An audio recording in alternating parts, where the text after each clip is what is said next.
Hello guys, welcome back to the channel. आज हम बात करने जा रहे हैं बैंकिंग सेक्टर रिफॉर्म्स के बारे में। बैंकिंग सेक्टर रिफॉर्म्स के बारे में बात करने से पहले आपसे एक हम्बल रिक्वेस्ट है।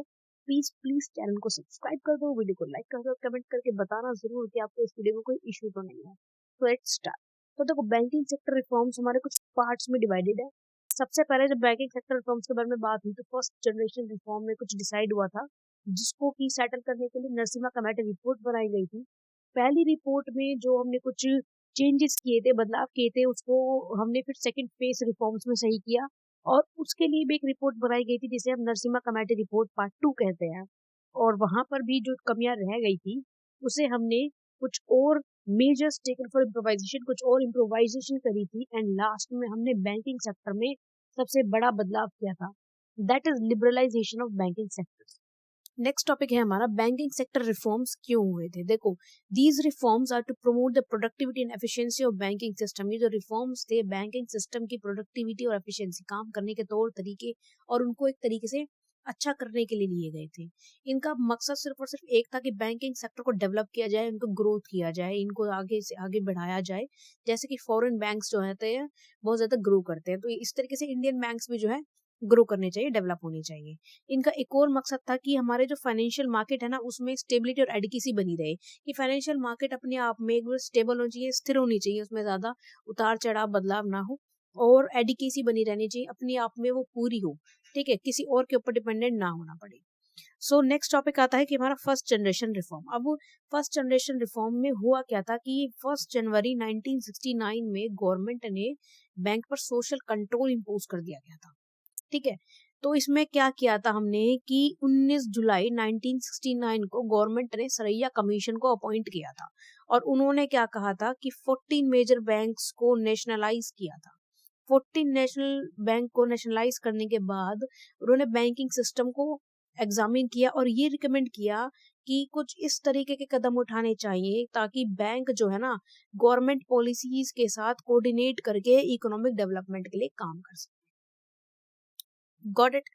तो इसमें क्या रिकमेंडेशन थी? सबसे बड़ी रिकमेंडेशन उन्होंने ये कहा था कि आपके जो 14 मेजर बैंक्स जो अपने नेशनलाइज किए हैं ना, उसकी जगह आप 8 या 9 बैंक ही रखो बैंकिंग सिस्टम में बस। कौन कौन से बैंक से? 3 ऑल इंडिया बैंक थे, एसबीआई था, 2 नेशनलाइज बैंक थे और 5 रीजनल बैंक थे। लेकिन ऐसा करने से होता क्या कि जुरिस्डिक्शन जो था ना उनका ओवरलैप हो जाता, जैसे कि एक इलाका होता है। अब सपोज सोना पुलिस है, तो उसका क्या है कि वो सिर्फ सोना के क्राइम से डील करेगी। गुड़गांवा पुलिस है, वो गुड़गांवा के क्राइम से डील करेगी। इस तरीके से बैंक का भी जुरिस्डिक्शन फिक्स होता है कि अगर कोई दिल्ली का बैंक है तो वो दिल्ली के एरिया में काम करेगा। ठीक है, तो अगर हम इस तरीके से बैंक्स को और ज्यादा मर्ज करने लग गए तो उनका जुरिस्डिक्शन ओवरलैप हो जाएगा, इसलिए ये जो रिकमेंडेशन थी एक्सेप्ट नहीं की गई थी।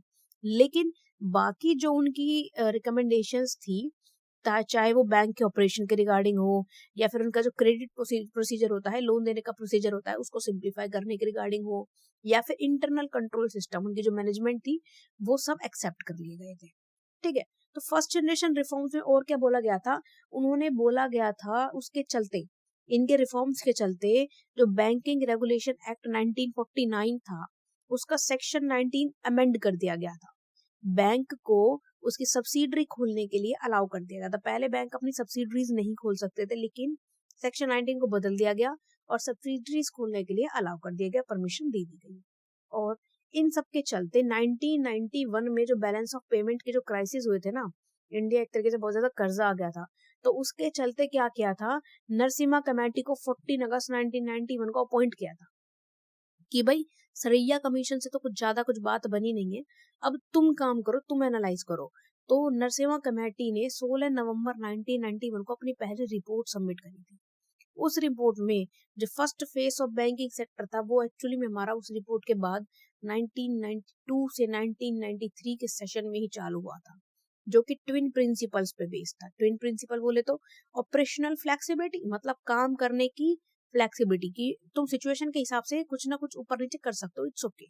ठीक है, क्योंकि कई बार इंसान जो होता है एक फिक्स जो सिनेरियो में बना देते हैं ना, फिक्स रूल्स में काम कभी कभार हम नहीं कर पाते, उसकी वजह से गड़बड़ हो जाती है और अपॉर्चुनिटीज हमारे हाथ से निकल जाती है। साथ ही साथ उन्होंने फंक्शनल ऑटोनॉमी भी दी थी, काम करने की आजादी भी दी थी कि अपने तरीके से काम करो। ठीक है, एक तो आजादी दे दी काम करने की, दूसरा ऑपरेशन जो है ना उसको फ्लेक्सिबल कर दिया कि अगर कुछ बदलाव करना पड़े तो तुम अपनी मर्जी से बिना ज्यादा डिले किए कर सकते हो। अब नेक्स्ट क्या आया था, the first report. First report में क्या बोला गया था उन्होंने कि जो नरसिम्हा कमेटी ने रिपोर्ट दी थी ना उसी को हम फर्स्ट रिपोर्ट कहते हैं।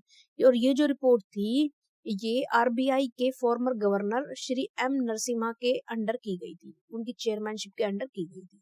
इनका काम क्या था कि बैंक का जो एग्जिस्टिंग फंक्शन और स्ट्रक्चर है ना उसको एग्जामिन करो और उसके बाद हमें कुछ रिफॉर्म्स जो कि बदलाव जरूरी है उनके बारे में सजेशन दो। तो नरसिम्हा कमेटी ने बहुत सारे रिकमेंडेशंस दिए थे, उनमें हम बात करते हैं एक एक करके। इंपॉर्टेंट पॉइंट्स हैं, ध्यान से सुनिएगा। सबसे पहला आता है एसएलआर एंड सीआरआर। तो एसएलआर होता है स्टैट्यूटरी लिक्विडिटी रेशियो, जिसमें ये होता है कि बैंक्स कितना जो है लिक्विड अमाउंट, कैश अमाउंट या गोल्ड अमाउंट अपने पास रखेंगे। और सीआरआर होता है कैश रिजर्व रेशियो, कि कितने डिपॉजिट का कितना अमाउंट वो लोन पे नहीं दे सकते, उनको रिजर्व में रखना पड़ेगा। ये होता है सीआरआर और एसएलआर। तो इसके बारे में उन्होंने कहा था कि उस टाइम पे जो एसएलआर थी ना वो 38% समथिंग थी। तो उन्होंने कहा था कि 5 साल के लिए तुम अपनी जो एसएलआर है उसको 25% तक कम कर दो, 25% रखना, उससे ज्यादा मत रखना। और जो इंटरेस्ट था एसएलआर के सिक्योरिटीज पे वो मार्केट ओरिएंटेड कर दो, मतलब मार्केट में जो डिमांड एंड सप्लाई के हिसाब से रेट होगा उसी पे काम चलेगा, तुम अपनी तरफ से कुछ फिक्स मत करो, ठीक है। साथ ही साथ जो सीआरआर थी उसको भी रिड्यूस कर दिया गया था और उसके इंटरेस्ट रेट को भी बैंक ने 1 साल के लिए फिक्स कर दिया गया था। प्रायोरिटी सेक्टर लैंडिंग के बारे में भी उन्होंने कुछ कहा था कि जो प्रायोरिटी सेक्टर लैंडिंग होता है कि हम किसी भी एक सेक्टर को ज्यादा महत्व देते हैं कि हम तो उन्हीं को ही लोन देंगे, उन्हीं को ही हम जो है पैसा देंगे। क्यों? क्योंकि वहां से कुछ ना कुछ हमें बेनिफिट मिलता है। लाइक जो बैंक्स होता है ना वो रियल एस्टेट वालों को ज्यादा पैसा जो है लोन पे देना प्रेफर करते हैं। तो उन्होंने कहा था कि तुम सिर्फ और सिर्फ अपने टोटल क्रेडिट का 10% ही कंट्रोल कर सकते हो। लाइक अगर आप 1 करोड़ रुपए आपके पास है आज ब्याज पे देने के लिए, तो आप उसमें के 10%, सिर्फ 10 लाख ही अपने अकॉर्डिंग दे सकते हो, बाकी 90 लाख आपको जो मांगेगा उसको देना पड़ेगा। डन। तो प्रायोरिटी सेक्टर का क्रेडिट जो था उसको रिडिफाइन किया गया, उसके बारे में नई नई चीजें बताई गई। साथ ही साथ जो सब्सिडी मिल रही थी ना डेवलपमेंट प्रोग्राम्स में से उनको खत्म कर दिया गया, विड्रॉन कर दिया गया। और इंटरेस्ट रेट के बारे में उन्होंने कहा था कि जो गवर्नमेंट सिक्योरिटीज के इंटरेस्ट रेट होंगे वो भी मार्केट रेट के साथ ही लाइन अप करेंगे, आप उन्हें फिक्स नहीं करोगे।